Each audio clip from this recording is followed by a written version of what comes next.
Hi hello யூரியான் welcome to டாம் Manoj videos. நம்ம இன்றைக்கி என்ன பார்க்க போகிறோம்னா ஜிடிஎன் மூவி ரிவ்யூ பார்க்க போகிறோம். அதில் வந்து யார் ஹீரோன்னு பார்த்தீங்கன்னா மாதவன் சார் தான் அதில் ஹீரோ. ஹீரோயின்ஸ் பார்த்தீங்கன்னா பிரியாமணி, அப்புறம் வந்து துர்ஷா விஜயன்றவங்க நடிச்சிக்கிறாங்க. வில்லன் பார்த்தீங்கன்னா நம்ம ஜெயராம் நம்ம ஜெயராம் சார் தான் வில்லனாக நடிச்சிக்கிறாரு இந்த படத்தில். ஸோ படம் ஒர்த்தா இல்லையா, பார்க்கலாமா வேணாமா அப்படின்னு பார்த்தா படம் ஒர்த்து நம்ம தலைவர்களை பற்றி எடுத்துக்கிறாங்க. ஜிடி நாயுடுன்றவர் நம்ம தலைவர், அதாவது வந்து காந்திஜி, சுபாஷ் சந்திர போஸ் அந்த மாதிரிலாம் இருக்கிறாங்களா, அந்த லைனில் இருந்தவர் தான் ஜிடி நாயுடு. இந்த மாதிரி படமாக எடுத்தால் ஒவ்வொரு தலைவரை பற்றி நம்ம ஈஸியாக தெரிஞ்சிக்கலாம். ஏன்னா நமக்கு படித்தா தான் நம்ம இவரை பற்றி படிக்கணும் அப்படின்னு யோசிப்போம். இந்த மாதிரி மூவியாக எடுத்து பண்ணுறதும் ஒரு நல்ல முன்னேற்றம் தான். எல்லா பசங்களுக்கும் ஜிடி நாயுடுனா யாரோ ஒரு எவ்வளோ இன்டெலிஜென்ட்டான பர்சனு, எவ்வளோ ஸ்மார்ட்டாக மூவ் பண்ணுறாரு, எவ்வளோ நமக்காக பண்ணியிருக்காரு, இதெல்லாம் வந்து இந்த படத்தில் தெளிவாக காமிச்சிக்கிறாங்க. பாசிட்டிவ் பாயிண்ட் சொல்லப்போனால் அவர் என்னென்ன செஞ்சுக்கிறார் நமக்காகன்னு பார்த்தா, அவர் வந்து இயந்திரம் தொழிலில் அதிகமாக ஆர்வம் கொண்டவராக இருக்கிறாரு. அதாவது யூனிட்டர் மோட்டார் சர்வீஸ்னு ஒரு ஆரம்பிச்சுக்கிறாரு. அதுவும் அவர் எங்கே பிறந்துக்கிறாருன்னு பார்த்தீங்கன்னா நம்ம கோயம்புத்தூரில் பிறந்தவர் தான் அவர். ஓகேவா, அவர் வந்து யூனிட்டர் மோட்டார் சர்வீஸுன்ற ஒரு இயந்திர தொழில் ஆரம்பிச்சுக்கிறாரு. அந்த காலத்தில் பாலிடெக்னிக்லாம் வந்து 4 வருஷம் இருந்துச்சு, அதை வந்து 2 வருஷத்துலேயே கற்றுக்கலான்றதை அவர் ஆரம்பித்து ஒரு பாலிடெக்னிக் காலேஜே அவர் ஆரம்பிச்சுக்கிறாரு. இந்த மாதிரி அவர் என்னென்ன திறமையாக எவ்வளோ பிஸ்னஸ்ஸு, காட்டன் பிஸ்னஸில் இருந்துக்கிறாரு. காட்டன் பிஸ்னஸ்லேருந்து எப்படி ஒரு மேனுஃபேக்சர் காட்டன் இண்டஸ்ட்ரி வச்சார். அதுக்கப்புறம் அதில் வந்து கொஞ்சம் சூதாடி லாஸ் ஆகி அப்புறம் மறுபடியும் அடுத்தது தான் யூனிட்டர் மோட்டார் சர்வீஸ் ஆரம்பிப்பார்.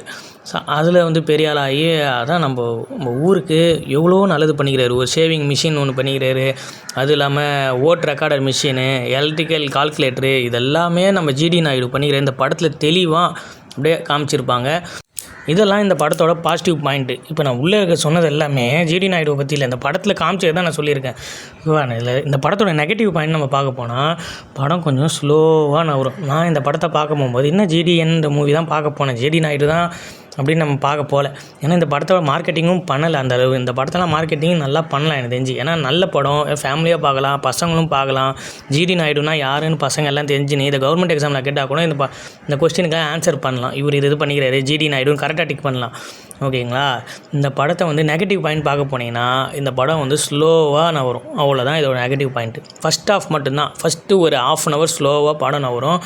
அதை பார்த்தோன்னே எல்லாம் டென்ஷன் ஆகிடாதீங்க. செகண்ட் ஹாஃப்லாம் சும்மா விறுவிறுப்பாக போகும். என்னடா இவ்வளோ கஷ்டத்தை அனுபவிச்சு எப்படி அந்த மனுஷன் வெளியே வருவார் அப்படின்னு எல்லா சைட்லேருந்து அடிப்பாங்க. இவரை போலீஸ் சைட்லேருந்து அடிப்பாங்க, பிரிட்டிஷ் சைட்லேருந்து ப்ரெஷர் பண்ணுவாங்க, டேக்ஸ் வரி டிபார்ட்மெண்ட்டில் வச்சு அந்த ஒரு அதிக எதிரின்னு பார்த்தா வரி டிபார்ட்மெண்ட், டேக்ஸ் டிபார்ட்மெண்ட் தான். அவர் கரெக்டாக தான் கட்டின்னு வருவார்.